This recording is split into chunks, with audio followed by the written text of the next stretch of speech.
오늘 성경 말씀은 누가복음 18장 9절에서 17절입니다. 사람의 진실을 알려면 자기 앞에서의 행동만으로는 알 수 없습니다. 내가 없을 때 그 사람이 나에 대하여 어떻게 말하는가를 들어보면 나에 대한 그 사람의 마음을 알 수 있을 것입니다. 대부분의 사람들은 다른 사람이 보는 앞에서는 할 수 없는 행동을 아무도 없을 때에는 자연스럽게 합니다. 하지만 우리는 하나님이 우리 눈에 보이지 않기 때문에 하나님은 몰래카메라처럼 우리의 모든 진실을 다 보고 계신다는 것을 알아야 합니다. 하나님은 아무도 없을 때 당신에 대한 우리의 진실한 마음을 보기를 원하십니다. 오늘 본문 앞단락인 1절부터 8절에서의 불의한 재판관과 과부의 비유를 통해 우리는 인내를 가지고 기도해야 한다는 것을 배웠습니다. 이어지는 오늘 본문에서 예수님께서는 바리새인과 세리의 기도의 비유를 통하여 어떠한 자세로 기도해야 하는가를 교훈하십니다. 또한 앞단락에서 불의한 재판관과 가난한 과부가 대조를 이룬 것처럼 여기서도 바리새인과 세리의 태도가 대조적으로 소개되고 있습니다. 바리새인은 자신이 하나님 앞에서 죄인이라는 것에 대한 고백을 하지만 회개가 없고 하나님의 은혜에 대한 간구함이 없는 기도를 하였습니다. 그러하기에 그의 기도는 기도라고 할 수 없으며 단지 그의 행위에 대한 자랑일 뿐이었습니다. 9절 또 자기를 의롭다 믿고 다른 사람을 멸시하는 자들에게 이 비유로 말씀하시되, 이 말은 자신의 행위로서 의를 얻을 수 있다고 생각하는 사람, 즉 바리새인을 가리키는 대표적 표현입니다. 그 당시 바리새인들은 어떤 선한 행동이나 올바른 행실로서 선이나 의를 추구하기보다는 자신들의 종교적 전통이나 관습에 의하여 규정된 율법적 의식이나 규례들을 지키는 것을 통해 의를 추구하였고, 이것을 지키지 않는 사람들을 가리켜 죄인이라 부르며 그들을 무시하는 데 앞장섰던 사람들이었습니다. 그렇기 때문에 그들은 항상 자신들을 가리켜 스스로 의인이라 부르는 것을 매우 만족하게 생각하던 사람들이었습니다. 그러나 이러한 바리새인들의 태도는 예수님의 비판의 대상이 되어 왔는데, 그들의 위선에 대한 예수님의 비판과 책망은 신약 성경의 여러 곳에서 나타나고 있습니다. 먼저 바리새인의 기도에 대해 살펴보면 11절 바리새인은 서서 따로 기도하여 이르되, 하나님이여, 나는 다른 사람들 곧 토색, 불의, 간음을 하는 자들과 같지 아니하고 이 세리와도 같지 아니함을 감사하나이다. 당시 유대인들은 하루에 3번 기도를 하는 습관을 가지고 있었는데 그 시간은 오전 9시, 12시, 그리고 오후 3시였습니다. 여기서 말하는 성전은 성전 뜰을 가리키는 표현입니다. 그 시대의 상황 속에서 바리새인과 세리는 정반대되는 부류의 사람들인데, 일반적으로 바리새인은 율법적으로 오류가 없는 사람들로 인정되어 사회에서 많은 존경을 받는 위치였습니다. 하지만 세리는 악하고 방탕하며 탐욕스러운 사람들로 여겨져 많은 사람들로부터 죄인이라 불리고 경멸을 받아오던 사람들이었습니다. 이러한 의미에서 바리새인이 성전에 기도하러 갔다는 것은 사람들이 당연한 일로 받아들였을 것이지만, 불경건한 사람으로 대표되는 세리가 기도하기 위한 목적으로 성전에 갔다는 것은 매우 특이한 일로 여겼을 것입니다. 기도할 때에 서 있는 것은 유대인들의 일반적인 관습이었습니다. 그러나 여기서 서서 따로 기도하여 란 말은 자신의 행동을 돋보이기 위하여 눈에 띄는 장소에서 가식적인 태도로 기도하는 모습을 나타낸 것입니다. 외형상 경건한 모습의 바리새인의 기도는 그 기도를 듣고 있는 사람들의 존경과 부러움을 사기에 충분한 것이었습니다. 하지만 이 바리새인의 기도 내용을 살펴보면 진실한 회개의 고백은 없고 시종일관 자신의 생활을 자화자찬하는 자랑거리로 가득한 것을 볼 수 있습니다. 특히 이 바리새인은 자신과 함께 기도하러 성전에 올라간 세리를 의식하며 그와의 의도적인 비교를 통하여 자신의 의로움을 더욱 강조하였습니다. 여기서 토색은 약탈하는 행위를 가리키며 불의는 부정한 방법으로 이익을 남기는 것을 나타내는 것으로, 이러한 단어들은 모두 세리의 행동을 비판하는 표현들입니다. 12절 나는 일해에 2번씩 금식하고 또 소득의 11조를 드리나이다 하고, 이제 바리새인의 기도는 율법에 충실한 자신의 의로움을 부각시킴으로써 더욱 의기양양한 모습을 보이고 있습니다. 여기서 일주일에 2번씩 금식한다는 것은 매주 월요일과 목요일에 유대인들이 개인적으로 행한 금식을 가리키는데, 이는 모세가 명한 율법의 요구에 의한 것이 아니라 유대인들이 그 후에 만들어낸 전통에 의한 것이었습니다. 또한 이 바리새인은 자신의 11조 생활을 자랑하고 있는데 소득이라고 번역된 헬라어 크타오마이는 월급과 같은 일정한 수입이 아니라 자신이 갖고 있는 모든 재산을 말하고 있는 것으로서 이것은 그가 율법이 정한 11조의 규례를 훨씬 능가하는 11조를 행하였다는 사실을 나타내는 것입니다. 결국 이와 같은 바리새인의 종교적 열성은 자신의 의로움을 여러 사람 앞에 입증하는 방편이었고 이를 통해 바리새인은 경건의 내용이 없는 종교적 교만에 깊이 빠져 있었던 것입니다. 다음 세리의 기도에 대해 살펴보면 13절 세리는 멀리 서서 감히 눈을 들어 하늘을 쳐다보지도 못하고 다만 가슴을 치며 이르되 하나님이여 불쌍히 여기소서 나는 죄인으로소이다 하였느니라. 여기서 멀리 서서란 말은 성전에서 멀리 떨어진 장소를 가리킵니다. 흔히 이스라엘 사람들이 성전에서 기도한다는 표현은 성전 안이 아니라 성전 뜰에서 기도한다는 것으로서 이 성전뜰은 여인의 뜰이라고 불리는 곳입니다. 따라서 자신의 종교적 교만함에 가득 차 있던 바리새인은 성전과 매우 가까운 거리에 있는 성전 뜰에서 기도하는데 이 세리는 그 바리새인과 성전에서 멀리 떨어진 곳에서 기도하였습니다. 13절은 당시 이스라엘 사람들이 기도할 때 하늘을 바라보는 것은 일반적인 자세였습니다. 그러나 자신의 비참한 상태를 잘 알고 있던 이 세리는 감히 하늘을 바라볼 수가 없었습니다. 이는 죄책감으로 인한 부끄러움 때문에 하나님 앞에 감히 고개를 들 수 없는 세리의 심정을 잘 묘사하고 있습니다. 또한 자신의 가슴을 치는 세리의 행동에서 그의 죄에 대해 애통해 하는 마음을 짐작할 수 있습니다. 하나님이여 불쌍히 여기소서 나는 죄인으로소이다. 바리새인과 상반된 모습으로 기도하고 있는 이 세리는 먼저 하나님 앞에 자신이 죄인이라는 고백을 통하여 용서를 구하고 있습니다. 그리고 이러한 세리의 기도는 자신의 주변에 있는 사람들보다는 자신의 생활을 관찰하시는 하나님에 대한 경외심을 나타낸 것으로서 이를 통해 세리는 죄악에 대한 하나님의 진노를 피하고 죄인인 자신에 대한 하나님의 용서와 은혜를 간구하고 있습니다. 자신의 종교적 열성을 하나님과 사람들 앞에 마음껏 자랑했던 바리새인과는 달리 도리어 자신이 하나님 앞에 감히 고개조차 들 수 없는 불쌍한 죄인이라고 단식한 세리가 의롭다함을 받았다는 것은 주목해야 할 일입니다. 이 둘에 대한 예수님의 말씀을 보면 14절 내가 너희에게 이르노니 이에 저 바리새인이 아니고 이 사람이 의롭다 하심을 받고 그의 집으로 내려갔느니라. 여기서 의롭다 하심을 받고란 말은 법정 용어의 성격을 가진 것으로서 이는 세리는 용서를 많이 받고 바리새인은 적게 받았다는 뜻이 아니라 오로지 세리만 하나님 앞에서 그의 모든 죄를 용서받고 의인으로 인정되었다는 사실을 나타내는 것입니다.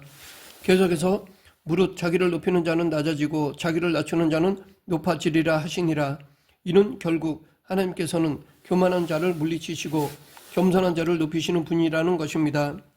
계속되는 오늘 본문 15절부터 17절은 앞단락 9절부터 14절의 바리새인과 세리의 기도의 비유에서와 마찬가지로 겸손을 주제로 하고 있습니다.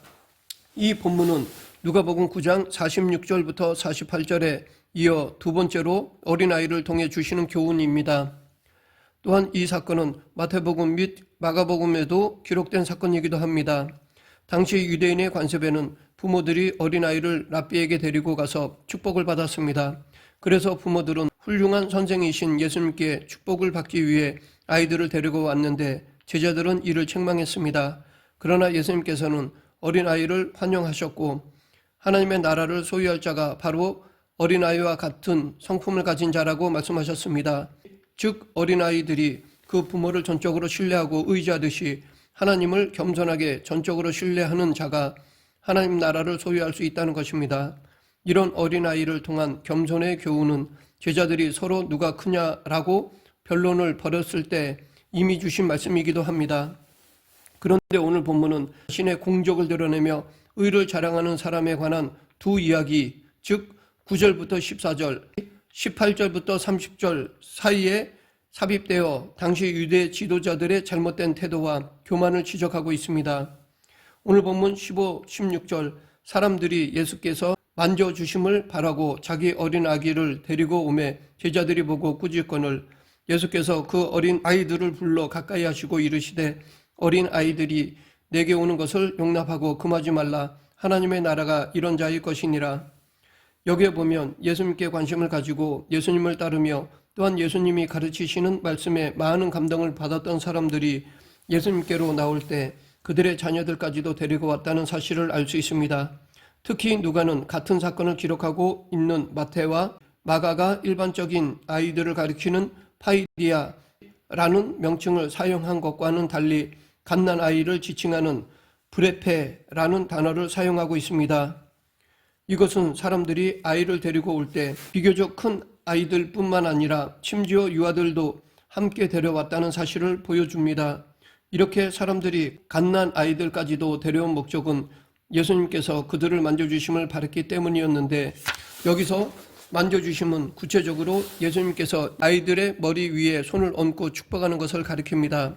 한편 이러한 부모들의 행위는 예수님의 제자들에 의해 책망을 받았는데, 제자들은 흔히 그렇듯이 예수님께로 필요 이상의 많은 어린 아이들이 몰려오는 것은 예수님의 말씀 선포 사역을 방해하고 예수님을 귀찮게 만드는 일이라는 생각에서 이와 같은 행동을 취했던 것으로 보입니다.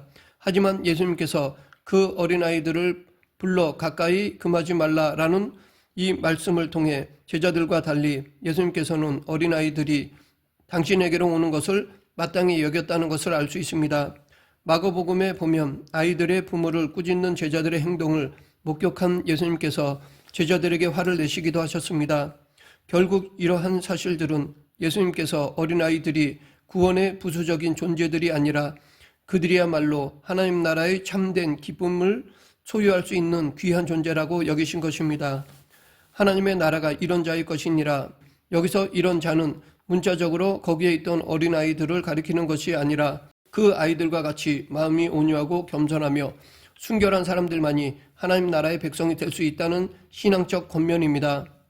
17절 내가 진실로 너에게 이르노니 누구든지 하나님의 나라를 어린아이와 같이 받아들이지 않는 자는 결단코 거기 들어가지 못하리라 하시니라.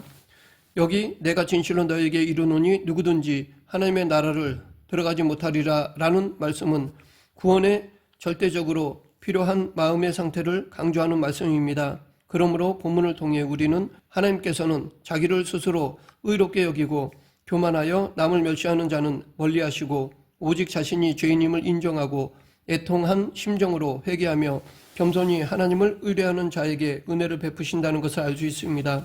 여기서 우리는 하나님 앞에서 응답되는 기도의 자세를 알 수 있습니다. 하나님께서 받으시는 기도의 태도는 다음과 같습니다. 첫째, 남과 비교하지 말아야 합니다. 개인적이고 직접적인 기도를 해야 합니다. 다른 사람과 비교를 통해 자신의 의를 드러내는 기도가 아니라 하나님 앞에서 1대1로 만나는 기도를 해야 한다는 것입니다. 영적 교만을 경계해야 합니다. 나는 너보다 더 잘 믿는다. 나는 너보다 더 경건하다.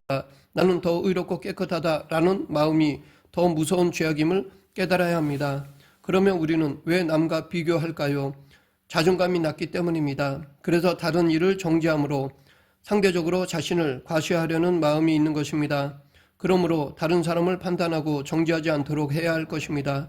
다른 사람을 귀히 여기는 마음을 품을 때 하나님께 의롭다 인정을 받을 수 있습니다. 둘째, 사람을 의식하지 말아야 합니다. 11절에 보면 따로 기도하여고 하였습니다. 왜 따로 기도하는 것일까요? 바리새라는 말은 구별되었다라는 뜻입니다. 이것은 그가 자기 과시의 마음을 가지고 따로 선 것입니다. 죄가 많은 세리들과 함께 기도할 수 없다는 생각입니다. 우리는 하나님 앞에 함께 예배하고 함께 죄인일 뿐입니다. 하나님 앞에서 누구나 동일합니다. 바리새인처럼 누군가와 같이 할 수 없다는 생각을 하면 하나님께 바로 기도할 수 없습니다. 기도드릴 때 오직 하나님만 생각하여야 합니다. 오직 하나님의 음성을 듣는 데 집중해야 합니다. 셋째, 자신을 내세우지 말아야 합니다. 솔직한 기도를 해야 합니다. 미사여구를 사용한 공허한 기도보다는 진심에서 우러나오는 기도를 해야 합니다. 하나님께서는 이렇게 통회하는 심정으로 기도하는 것을 결코 멸시치 않으십니다.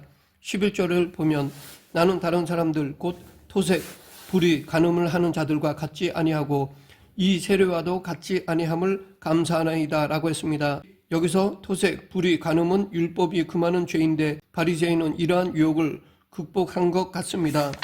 그렇지만 세리를 토색, 불의, 간음을 저지른 더러운 죄인처럼 여기며 비교하였습니다. 다른 사람의 죄를 드러내므로 자신의 의로움을 과시하고자 했습니다. 하나님 앞에서 자신의 부족함을 발견하여야 함에도 다른 이와 비교하며 자기를 내세우는 우월감에 빠졌습니다.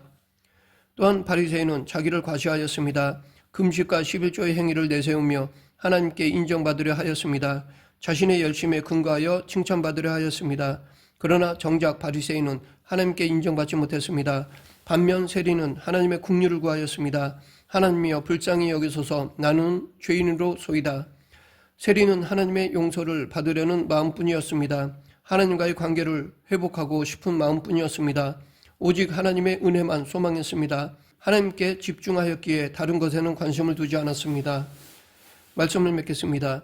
그리스도인은 하나님께 의롭다는 인정을 받아야 합니다. 하나님이 인정하신다면 사람들이 어찌한다고 해도 속상하지 않습니다. 실망하지 않습니다. 세리와 같은 겸손한 신앙을 하나님은 원하십니다. 다른 사람과 비교하지 말아야 합니다. 사람을 의식하지 말고 하나님만 의식해야 합니다. 그리고 자신을 내세우지 말고 하나님의 긍휼만 구해야 합니다. 우리 모두 하나님께 의롭다 인정받는 성도가 되길 간절히 축원합니다. 기도하겠습니다. 사랑과 은혜가 풍성하신 하나님 아버지, 세상을 두려워하는 것이 아니라 하나님을 경외하며 늘 하나님 앞에 살아간다는 마음을 잊지 않게 하여 주시옵소서. 예수님 이름으로 기도드립니다. 아멘.